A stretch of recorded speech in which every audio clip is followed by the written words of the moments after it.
After a lengthy battle, 6 years of former President Donald Trump's tax returns have now been released. So from one of the significance here, we're joined live by Seth Masket, a professor of political science at the University of Denver. Professor, thanks for joining us this afternoon.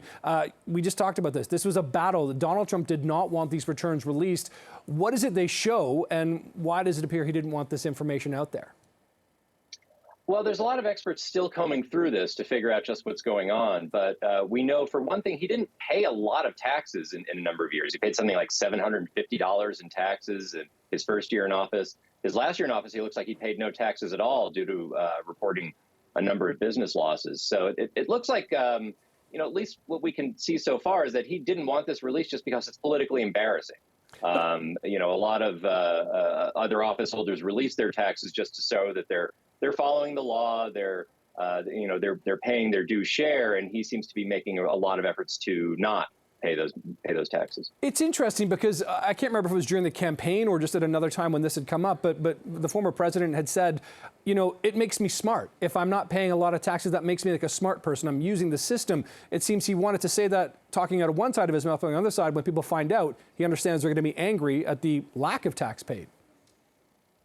Well, yeah, there's part of it is, he wants to look smart. He wants to be able to, claim that he's able to work the system pretty well. But, there's also things in there that we don't even know yet that are fairly politically embarrassing.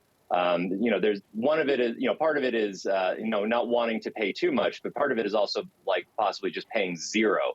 And, this is someone who has made a real effort at saying he represents the average American, the regular working person. Someone who, is a billionaire who doesn't pay any taxes doesn't really look like that. Well, that was my next question is, the fact is, A, Donald Trump, we know he's thrown his hat in the ring again. He wants to be the Republican candidate, in the next election in a couple of years' time. And B, last time he sort of, even though he's got all this wealth, apparently, he also tried to make himself sort of the common man. The common man or woman in the U.S. Certainly pays more than $0 in taxes each year, don't they?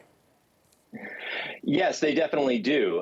This actually highlights a big disparity in the U.S. that, a lot of people with a great deal of money, multimillionaires and billionaires, can actually hide a great deal of money from the IRS. And, a lot of times that, income is taxed, but wealth isn't often taxed at the same level. So people who aren't necessarily pulling in a great deal of income each year, but still have a ton of wealth, can avoid a lot of taxes that a lot of other people have to pay. So this actually highlights one of those disparities. That, again, is not really against the law, but it makes the law look really skewed in favor of very wealthy people.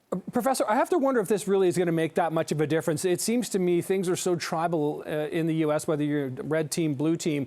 Is anybody who's a supporter of Donald Trump ultimately really going to care that much about what is actually in his returns? And it's, and basically what I'm saying is I think people who like him, people who don't like him, don't like him. Well, chances are this won't actually change all that much. There's already been a number of investigations of him. He's already the Trump organization has already been found guilty of tax fraud in a number of cases. So people already have that information. And, this is someone who people have had their minds made up about him really since 2016. So this probably won't move too many people. His loyal supporters will probably say there's not much here to look at. On the other hand, there are a number of Republicans who are clearly thinking about 2024 and whether he is the right person to lead the party in the next presidential election. And we've already seen at least some evidence over the last month or so since the midterm elections that they're possibly looking for a new leader, that they're possibly looking for a different presidential candidate, that they're just a little bit tired of all the scandals. They're a little bit tired of his role in January 6th, of his constant going on about election fraud.